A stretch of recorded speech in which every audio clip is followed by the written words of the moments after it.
Sir, import export क्षेत्रामध्ये जो नवीन exporter आहे, तर त्या नवीन एक्सपोर्टरने कोणत्या अशा 3 चुका नाही केल्या पाहिजेत असं तुम्हाला वाटतं? खूप छान प्रश्न आहे हा. ॲक्च्युली बऱ्यापैकी जे नवीन एक्सपोर्टर असतात ज्या चुका करतात आणि जे ओव्हरऑल माझं ॲनालिसिस आहे, तर ह्याच्यामध्ये पहिली चूक करू नये ती म्हणजे जोपर्यंत तुम्ही बायर व्हेरीफाय नाही करत, बायर व्हेरिफिकेशनच्या सगळ्या टेक्निकमध्ये तो जोपर्यंत खरा नाही उतरत, तोपर्यंत तो बायर किती जरी तुमच्याशी गोड बोलत असेल, तुमच्या फॉलोअपमध्ये असेल, तुम्हाला फेक प्रॉमिसेस करत असेल, तरी पण त्याच्यावर विश्वास नका ठेवू.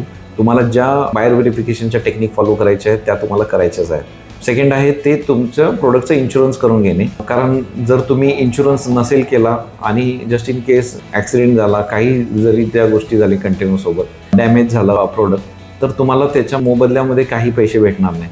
त्यामुळे तुम्हाला तुमच्या प्रोडक्टचा इन्शुरन्स काढणे खूप गरजेचं आहे. आणि तिसरं जे महत्त्वाचं आहे ते म्हणजे कमिटमेंट. जेव्हा तुम्ही एखाद्या बायरसोबत, एखाद्या देशासोबत व्यवहार करता, तेव्हा तुम्ही फक्त स्वतःला नाही तर तुम्ही आपल्या भारत देशाला तुम्ही रिप्रेझेंट करत असता.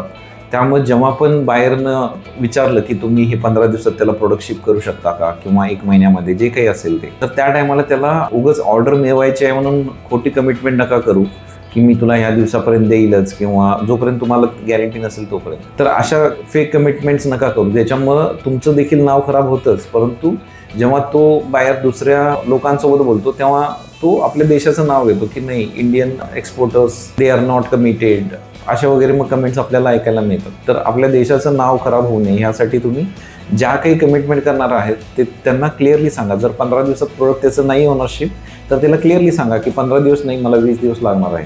तो तुम्हाला काही नाही बोलणार. परंतु लोकांना काय वाटतं की आपण त्याला आपला लॉस होऊ नये किंवा आपला बाहेर आपल्यापासून तुटू नये, त्यामुळे इथं लोक खोट्या कमिटमेंट्स करतात. तर फेक कमिटमेंट्स कुठलाही बिझनेस असू देत कधीच नका करू.